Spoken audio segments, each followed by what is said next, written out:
Hey guys, this is Jared. I'm here in Oroville, California, which is a town you've probably never heard of.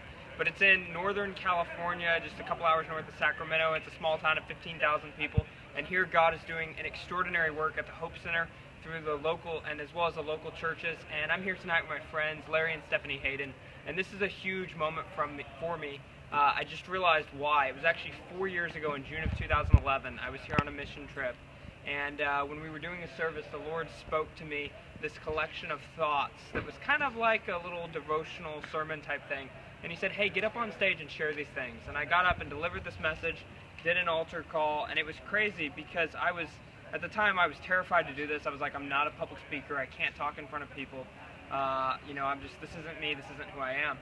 Well, fast forward a few years, God began to put a dream in my heart for ministry and for public speaking and preaching. And it was 2 years later, April 17th, 2013, I preached my first sermon at First Baptist Church in Lavon, Texas. But what's cool is I'd completely forgotten about all of this until the Lord reminded me today, this is where it all began. Long before I ever had the dream in my heart to speak, to be a preacher, long before I ever thought this was something I could do, the Lord gave me this little message. And I, in that moment, was kind of like Moses, like, God, I'm not eloquent, I can't talk in front of people, this isn't me, what are you doing here? And it's like now he's brought me full circle. This is the last stop in California on the Redemption Tour. It's our 43rd event in 10 weeks. That means this is the 43rd time I've spoken in a 10-week period, and coming back to where it all began. It's so cool how God like plants the seeds of destiny in our hearts and then brings us back to the place where he started things.